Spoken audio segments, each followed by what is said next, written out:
Boa tarde, Buenos Aires. Boa tarde, Brasil. Eu sou Grace Maia, falo de Buenos Aires e fazendo um mix de arte que rola em Brasília e rola aqui em Buenos Aires. Hoje estou aqui com um poeta, professor de filosofia. Ele é como eu, faz um monte de coisas juntos. Tem um programa de rádio. Julio Darío. Muchas gracias por venir, Julio. Muchas gracias por invitarme. La verdad que estoy muy contento. La verdad que siempre me gusta estar en radio, ya sea como conductor cuando me toca estar los domingos y también el día de hoy como invitado. La verdad que estoy muy contento y le felicito, está muy linda la radio. Ay, muchas gracias, sí, como es una adicción, ¿no? Una vez que empezás con tema de radio, empezás a se divertir. Y muchas gracias. Yo conocí Darío en un ciclo de poesías viernes pasado. Eu estive aí na exposição da Aradia, que estava com seus desenhos, e aí acabei me metendo aí um monte de poetas declamando poesias, e até recitei uma, nos quedamos amigos. Y estuvo genial, la verdad que me encantó, a la gente le gustó lo que leyó Grace. En portugués. Sí, y en portugués, a pesar de tal vez un poco la dificultad del lenguaje, porque igual el portugués se entiende, yo no sé portugués y te estoy entendiendo ahora. A la gente le encantó poder escucharte y el portugués sumó porque tiene música portugués, tiene una música que el español no tiene. Ay, sí, como yo vivo esta confusión de portugués y castellano y hablo metade da frase en castellano, metade en portugués. Mi vida es así, tengo toda esta loucura. Pero te entendemos. E, bueno,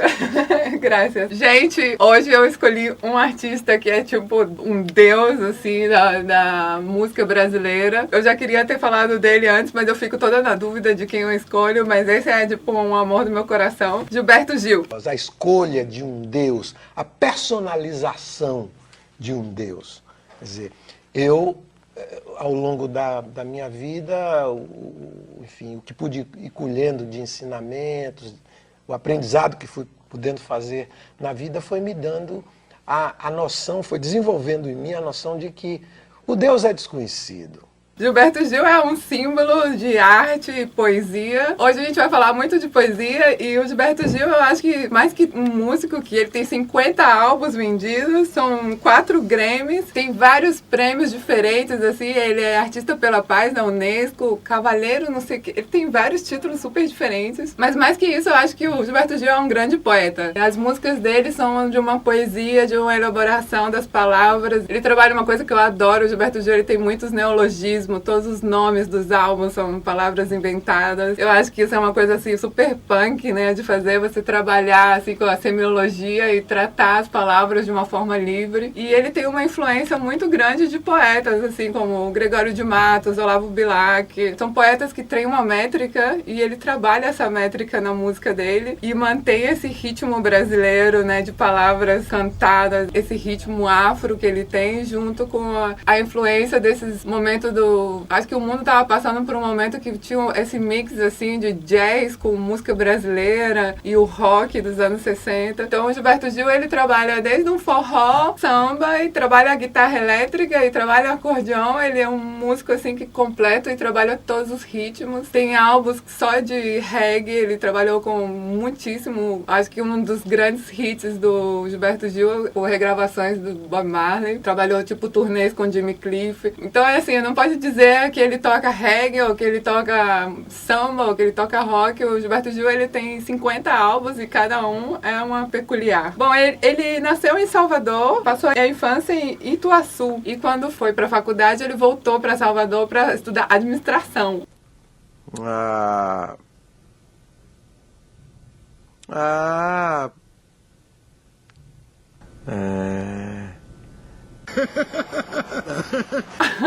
Mas a gente vai ver essa dualidade na vida do Gilberto Gil até hoje, porque ele sempre teve essa coisa assim, de, pô, essa dupla personalidade, né? Um artista completo, sensível, um poeta, e ao mesmo tempo ele sempre trabalhou com política, com essa parte assim, mais uma ação dentro da sociedade de uma forma diferente da arte, né? Então ali na faculdade ele começou a ter mais contato com a música de novo. Ele sempre teve essa influência dos cantadores cantadores do Nordeste. No Nordeste você tá na praia, aí vem esses cantadores que fazem esse improviso, que é muito lindo, que é uma poesia assim improvisada, que fala muito da arte, da vida do Nordeste, dessa maneira de ver a vida como um nordestino. E ele tem essa influência e ao mesmo tempo ele começa a ter essas influências das novas músicas que estão rolando, que é jazz, bossa nova. Ele começa com acordeão, depois ele passa pro violão, ele faz um grupo que é o primeiro grupo dele, que é os Desafinados. Aí ele tá aí em Salvador, depois ele vai pro Rio, conhece o Caetano. E aí com o Caetano ele tem esse momento que eu acho que todo mundo quando pensa em Gilberto Gil sempre pensa em Caetano também, porque é uma super mega dupla. Eu acho que o Caetano na genialidade dele reconheceu a genialidade do Gil e vice-versa. E eles começam a Tropicália, né? O Gilberto Gil ele grava o primeiro álbum dele, Louvação. Quando ele vai pro Rio, ele começa a ter esse contato com a galera do Rio. Tem esse momento da Tropicália. Em 68 tem esse show que eles, assim, foi super revolucionário. O Caetano deu um super discurso. Depois ele tenta cantar Cálice com o Chico Buarque. Daí ele vai ao exílio, vai pra Londres, fica 2 anos em Londres, canta essa música que é um hit, Aquele Abraço, uma forma muito linda de, tipo, mandar o Brasil, tipo,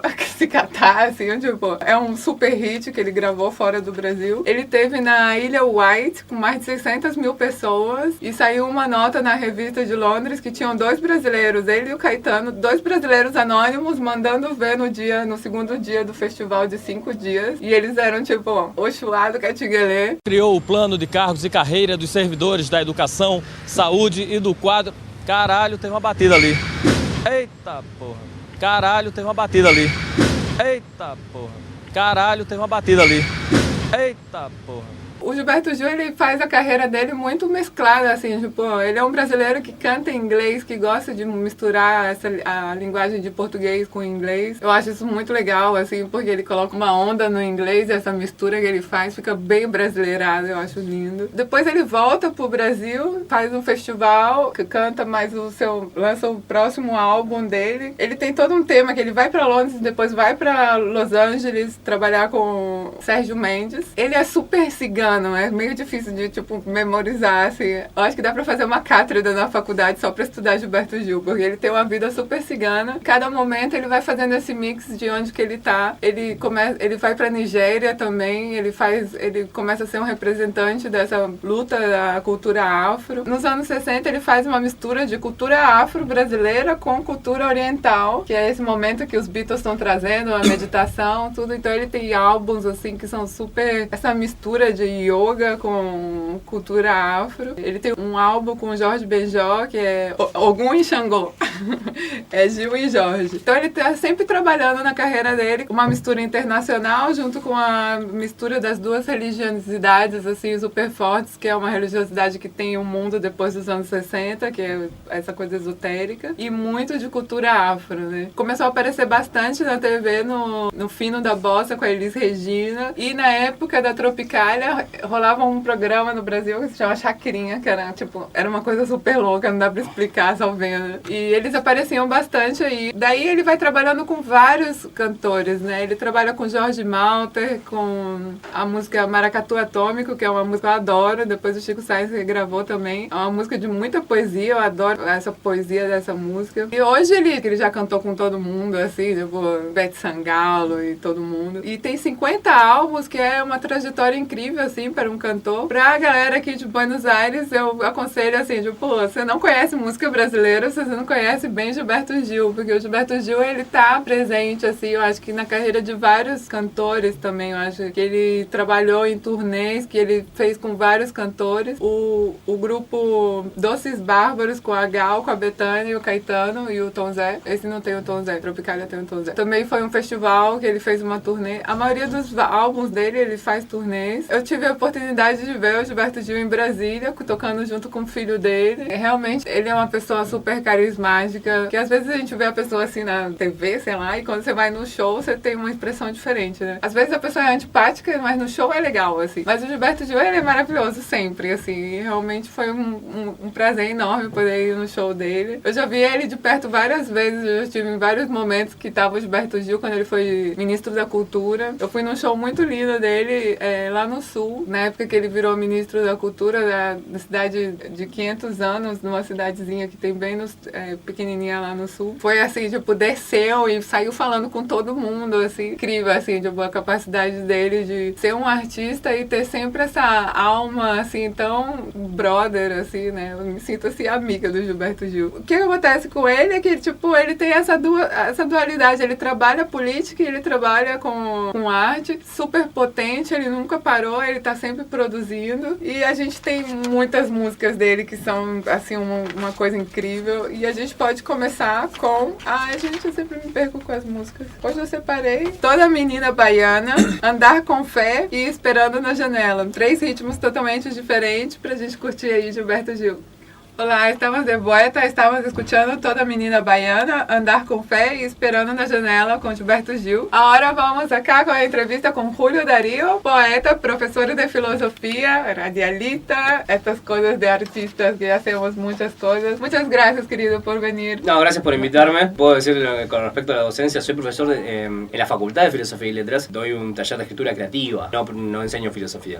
Pero se lo comenté recién, disculpa mía, porque yo tal vez lo dejé medio celulado y no aclaré cuál era lo que estaba pensando. Así que igual siempre estoy muy contento de poder charlar acerca de las cosas que hago, porque obviamente la disfruto, la verdad que me entretengo, me divierto. Todo lo que tenga que ver con el arte, con la literatura, son actividades que me nutren en muchos sentidos, no solo por el hecho de lo que se está haciendo ahí, sino como decías en un principio, antes de arrancar, medio off the record, el hecho de que a la vez de estar haciendo una gestión cultural, estás haciendo vínculos. Y conocés gente que de pronto yo desde que estoy organizando, he conocido gente que o son muy buenos conocidos, o algunos se han transformado en amigos, alguna que otra chica se ha transformado en su momento en alguna pareja o algo similar.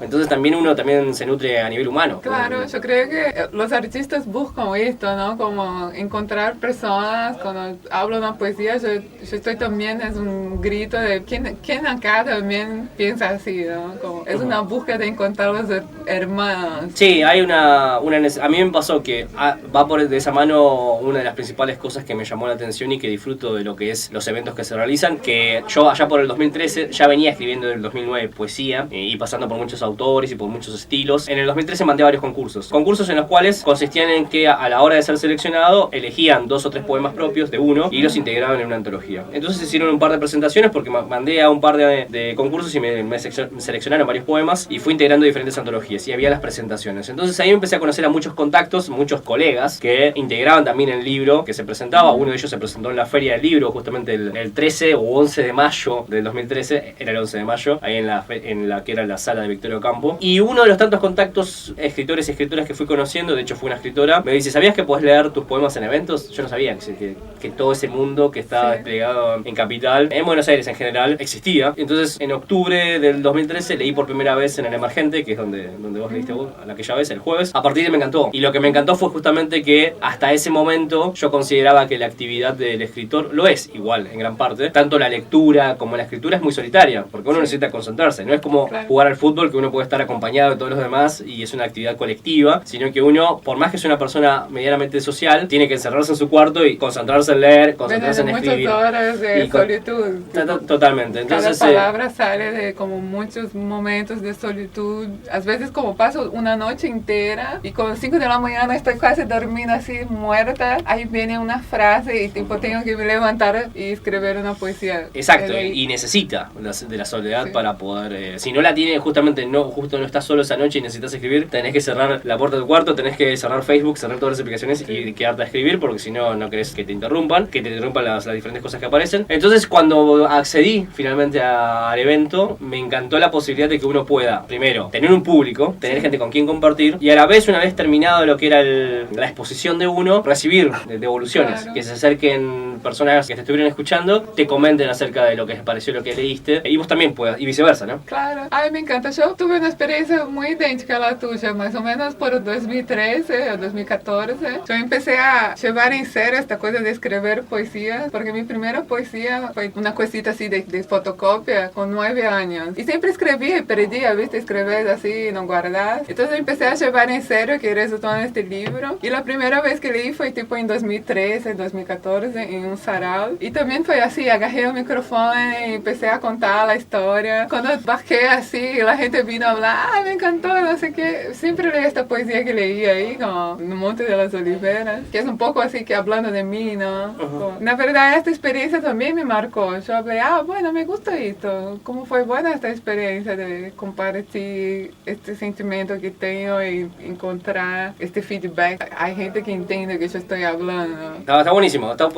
poder comunicarse. No solo es el acto creativo de escribir un poema, de que se genere un deleite estético, sino también el hecho de poder conocer gente con la cual uno se pueda comunicar y también de trasladar el mensaje. Son dos cosas. Por un lado es una que está transmitiendo un mensaje, que está haciendo un poquito de catarsis, haciendo también un momento de esa catarsis y de ese trabajo estético que se hace con la reescritura y la corrección, dar un mensaje, una reflexión, si quiere, está por ahí, emocional o más intelectual tal vez, de la vivencia que tuvo, y a la vez de ese mensaje también tener receptores, y que esos receptores den una devolución, o que también esos mismos receptores a través de la escucha puedan detonar otras cosas, y de alguna manera también la obra de uno ya no le pertenece y ya se va proliferando en otras personas. Este día tenía unas poesías que yo veía, eran súper lindas las poesías, con palabras muy diferentes de lo que yo uso y una perspectiva muy diferente. Y yo veo así y yo hablo, ah, mira, existe toda una otra forma de escribir que nunca me pasa. Entonces me da mucho placer solamente escuchar la poesía, ¿no? Digo, solamente escuchar esta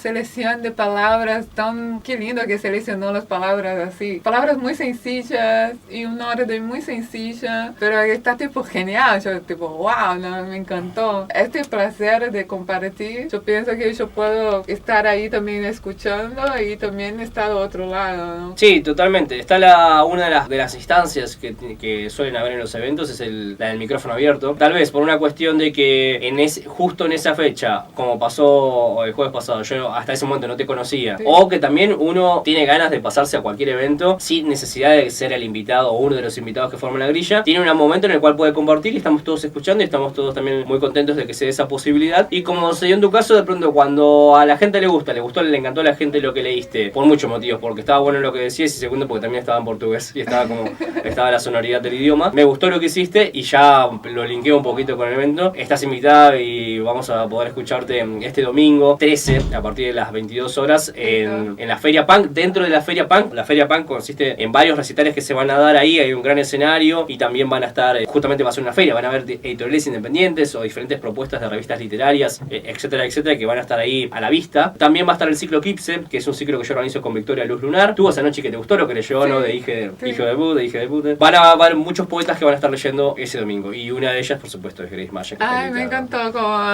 ser invitada para un sarao de poesías en Argentina. Fue la primera vez que hablé una poesía argentina y está muy divertido hablar en portugués, así como esta mistura de sentí que hay esta cosa de recibir el portugués, ¿no? Cuando yo llegué acá tenía las dos cosas, algunas personas que me miraban así y otras que tipo se encantaban de escuchar a una que no comprende. Entonces con poesía es genial tener. Muchas gracias por la invitación. Sí, va a ser ahí domingo. Totalmente, el domingo a partir de las 22 horas en el Centro Cultural Melonio, que queda acá un par de cuadras, acá es Montevideo 175, es Montevideo y Rivadavia. Va a ser una gran fecha. La vez pasada estuvimos hasta las 2 de la mañana, se llenó de gente a pesar de que era un domingo que estaba lloviendo, pero justamente la movida ya es muy conocida, ya hace 5 años que se está realizando. El líder, el fundador es Luis Aranowski, es un poeta y un rocker conocido, ha actuado también en un par de películas, o sea, con Juan Palomino, que es un actor también de renombre en lo que es acá en Argentina, entonces también él se mueve mucho. Hace poco de hecho lo entrevistaron en Telefe, estuvo en un reportaje que le hicieron en un programa que era cultural que se estaba realizando en Telefe acerca de su banda, que se llama Cachito Rock, entonces él también tiene mucha movida, entonces aprovechamos también la convocatoria que tiene él a través de la Feria Punk para que también se complemente lo que es la lectura de la poesía. Ah, perfecto.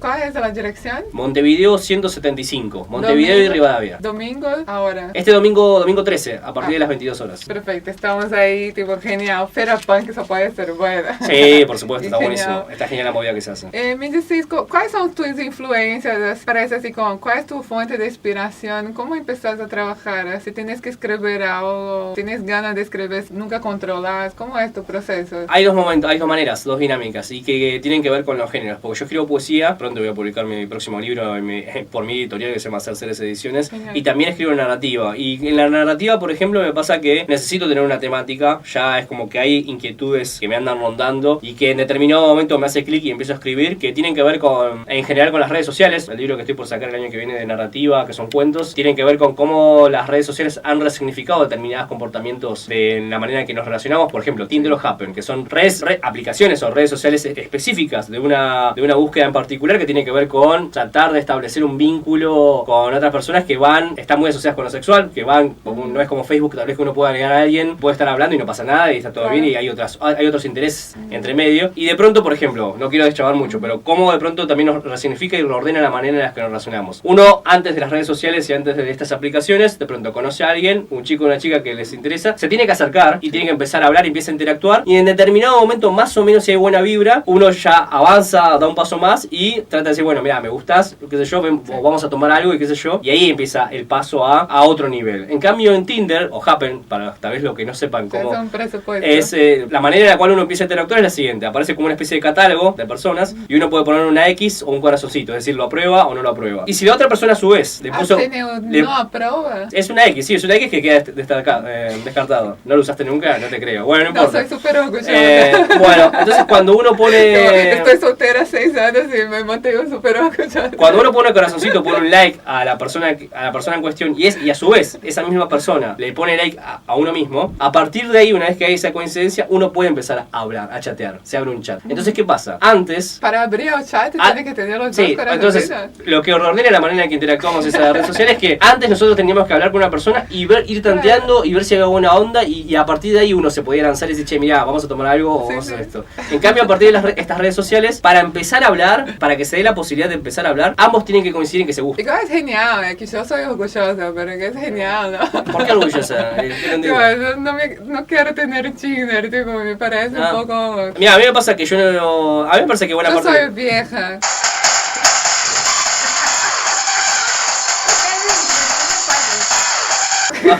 Old style, es como old school. Bueno, entonces hay un montón de... hay un montón de cuestiones que... Pero me parece genial la idea. Perfecto, que las redes sociales resignifican la manera en cómo nos vinculamos con los demás, aceleran muchos procesos, y otros también terminan basándose más por las redes sociales. De hecho, está la típica, me dejó por WhatsApp, por ejemplo, que uno escucha por ahí. Sí. Bueno, por ese alineamiento de pensamiento y de temática y de conflicto van los cuentos. De hecho, uno de los cuentos tiene que ver en que justamente una pareja se conoce a través de Tinder y cómo ese acelere va modificando la manera en que nos comportamos. Y otra de las temáticas tiene que ver... Es un escritor que habla de cosas de su tiempo, ¿no? Como, yo creo que esto es importante. Yo no tengo esto en mi poesía, no soy muy tipo de agregar cosas, es porque yo soy muy tipo, más yo general, tengo un poco alienada un poco de las cosas que se pasan, así cuando es muy, esta nueva tecnología me costó entrar en Facebook y empezar a usar un smartphone. Ahora estoy súper tecnológica, pero que hay cosas que me vuelan. Para mí es muy importante que un artista hable de cosas de su tiempo, no solamente tópicos, pero que también de cosas de la vida común. Sí, está bueno. Está muy bueno. A mí me parece que el equilibrio es lo siguiente, que es que por un lado, por supuesto, de alguna manera tiene que estar hablando de, no sé si tiene, pero está bueno que hable de cuestiones, sus contemporáneos lo puedan reconocer y se puedan sentir interpelados, pero que a la vez en esa cuestión circunstancial, contemporánea, que obedece exclusivamente al contexto en el que se encuentran, hayan un par de cuestiones que a la vez sean universales. ¿Qué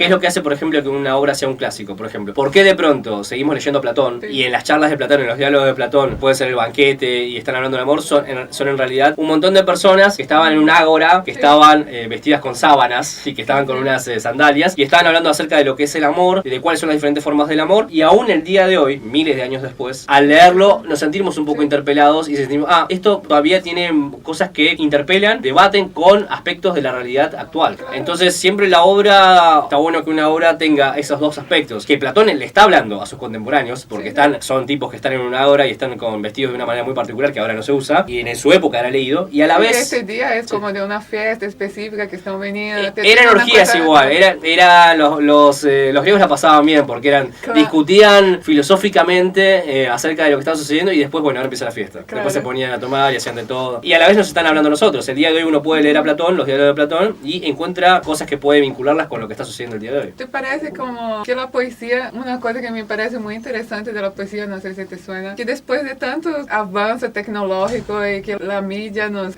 llena de tantas cosas así como Netflix y las teles a cable y Spotify y YouTube. Con todo este nuevo ritmo de la vida moderna, yo veo que la poesía se sustenta, que hay jóvenes escribiendo poesías y que hay una necesidad de seguir escribiendo poesía y que la gente gusta de poesía y compra libros de poesía. Me suena súper increíble así que la poesía tenga esta fuerza, así como de pensar sobre esto, así cuando escribes poesía y pensar así, ¿por qué escribo poesía? No sé. Hay dos cosas que puedo contestarte con respecto a eso. Primero, que coincido con esa mirada que tenés, que de pronto lo que ha sucedido suele ocurrir históricamente, es así. Dentro del marco editorial, ponele, siempre la diva era la novela, lo es todavía, y después viene un poquito más el cuento, en el sentido de cómo toman en cuenta, ¿no?, las editoriales, qué publicar y qué no. Y la poesía siempre estuvo un poco relegada al costado. De hecho, vos si mandás a Sex Barral o a Planeta, o qué sé, si mandás un libro de poesía, ni te lo miran, sino que dicen, no, tráeme una novela, y ahí vemos, y ahí hablamos. Pero la poesía a lo largo de este último tiempo, de estos últimos 15, 10 años, que gracias justamente a estos ciclos, algo que sucede, por ejemplo, con buena parte de poetas que vienen de Latinoamérica, y que cuando llegan acá, y yo me los cruzo porque vienen a mi evento, o coincidimos en un evento en el que leemos, se sorprenden cómo de pronto un miércoles, un jueves, un viernes o un sábado está lleno de eventos y de posibilidades para ir. Justamente lo que sucede es que ahí la poesía se hace fuerte, porque un evento de lectura es mucho más interesante, mucho más dinámico, mucho más ameno para poder escuchar, que sea una lectura de poesía que tal vez uno tenga que leer un cuento o parte de una novela. El cuento puede estar buenísimo, pero exige mucho más atención y puede ser un embole. Puedes estar escuchando que alguien lee un cuento. Y el cuento puede estar genial, pero no es lo mismo. Entonces la poesía se hace fuerte justamente en esta clase de eventos. Y por otro lado, cómo esto puede modificar a lo que es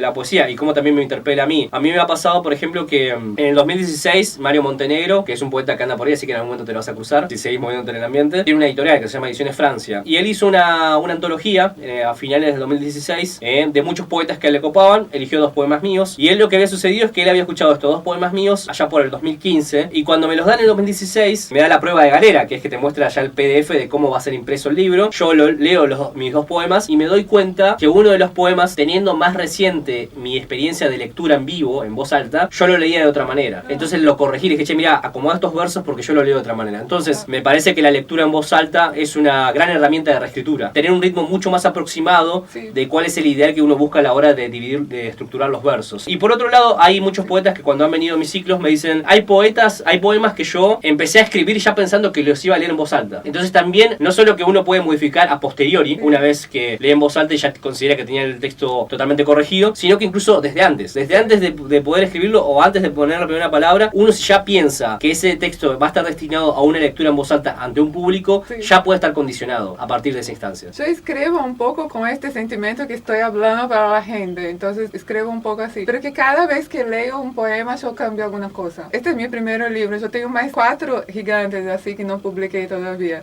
Son poesías más largas. Este me gusta porque son más chiquitas así para leer más rápido, pero que cuando empiezo a leer siempre tiene alguna línea que no me gusta. No sé por qué, porque yo leí varias veces, entonces de repente cambio. A veces dependiendo del lugar yo hago mi propia censura, yo saco una línea así. Bueno, está bien, está perfecto. Doy una recita así, tipo, y sigo así. Bueno, eso va de la mano de la frase de Borges, ¿no? Que uno publica para dejar de corregir, porque si no, claro, es imposible. todo el tiempo... Nunca leí una poesía así igual, principalmente esta cosa así del público, de repente, tipo, tiene una frase que está demasiado, yo no me importa, saco.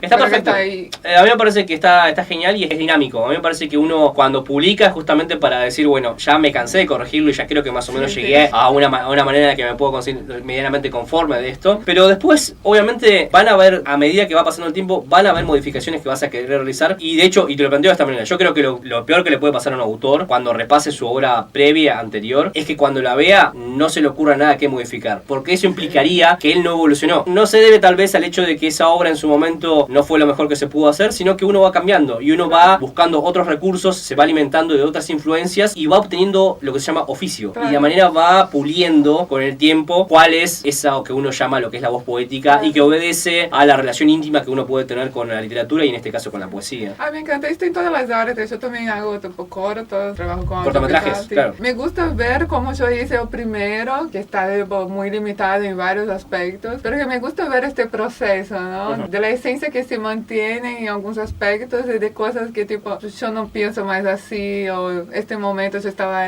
contra pensando en este tema. Mis poesías, como solamente de mirar te das cuenta de la diferencia de estas, que son re chiquitas cortitas, así, los versos. Breves. Las que tengo última, que son tipo frases así, tipo, son mucho más pesadas, pero que viene de esta evolución del discurso de momentos diferentes, ¿no? Totalmente. Eso sí, eso tiene que ver con cómo va evolucionando el artista. Ay, quiero te hacer una pregunta. ¿Vos memorizás tus poesías? Sí, tengo un par de memoria. Sí, Dale, manda una poesía, entonces yo no memorizo bueno, las mías. alguno tengo, sí, porque, a ver, esto pertenece al primer libro que se llama La puntería que encierran las comillas. Ahí estamos como, bueno, leo un poema que también es breve, que pertenece al primer libro, que se titula Orgasmo. Muy, muy girondiano. Oliverio Girondo es un gran poeta argentino y que de Persuasión de los Días es uno de los libros que más me gusta, y la manera en cómo utilizo los adjetivos y cómo están distribuidos los versos están bastante influenciados por ese libro. A ver, bueno, Orgasmo. Es un impacto global, instantáneo, efímero, tanto en la superficie como en lo subterráneo del cuerpo, donde se carburan proteínas y minerales para suministrar una buena sobredosis de adrenalina y endorfinas que emule el paraíso. Es un impacto total que se degenera en sucesivas sensaciones hasta esfumarse, dejando en el organismo un legendario cansancio de antaño, una epidémica saturación de células, un omnipresente hormigueo somnoliento, como si se estuviese muriendo, pero más vivo que nunca. Me lo acordé, sí, me lo acordé. Está muy precisa. Muy lindo. Ay, nunca escribí sobre orgasmo. Hay que escribir, es una buena temática. Claro. Es una buena temática. Claro. Un amigo una vez me dijo, sí, está bueno el poema, pero eso es simplemente un orgasmo masculino. Chan. No, sé justo qué. estabas ¿no? hablando y yo estaba pensando como, yo nunca escribí sobre orgasmo. Si fuera a escribir y si tuvieras que hacer una descripción, capaz que no sería muy parecida. Sería tipo, reconozco, pero que nada que ver al mismo tiempo. Bueno, y ahí eso ya no tiene que ver con el talento del poeta, sino por una cuestión de que no puedo... Pero que no, la descripción así. No puedo vivenciarlo como vos, claro. ¿Y cuáles son los temas que te gusta así hablar? ¿O hacer descripciones normalmente? No, hay de todo. En particular, en ese poemario que se llama La puntería que encierra las comillas, estoy muy influenciado por Girondo, por Persuasión de los Días, por Fervor de Buenos Aires de Borges, que me encanta, es un gran libro de poemas, de hecho creo que es el mejor de él, por El mundo que respiro de Benedetti. Entonces, esos poemas en algún punto, esos tres poemarios, tienen como una impronta descriptiva, como que está el yo poético medio distanciado y está describiendo, pero a lo largo del poema hay muchos poemas en los cuales la voz poética está inmersa ahí y está hablando de sí misma y está en primera persona. Hay de todo. Más una. No tengo acá. Yo año pasado leí varios de acá, claro, otros poetas. Pero que no tenés otro memorizado. No, memorizado no. Yo soy horrible, no memorizo nada. No vine preparado, estaba como para más hablar de la fecha, de la Feria Punk. Acá como me están diciendo como algo relacionado con un círculo. O que cerremos. Claro. Sí. Bueno, como toda buena charla, siempre terminamos con muchas ganas de seguir. Seguro. Este tema es para pasar tipo una noche entera y hacer como esta cosa de va y viene, ¿no? Que yo creo que todos los poetas conocen gancho con... Sí, totalmente. Siempre después vamos a escabiar y charlamos, etcétera. Claro. Sí, siempre es así, obvio. Bueno, muchas gracias, Darío, por venir, aceptar la invitación. Gracias por invitarme al ciclo el de domingo, recordemos, el domingo 13, o sea, este domingo a las 22 horas, Montevideo 175, Montevideo y Rivadavia. Yo me voy a estar ahí leyendo en portugués y vamos a estar con todos los poetas. Feira Punk, eso puede ser bueno venir, chicos, lo mejor de Buenos Aires. Bueno, muchas gracias, paz a todos los seres, Rastafari, positive.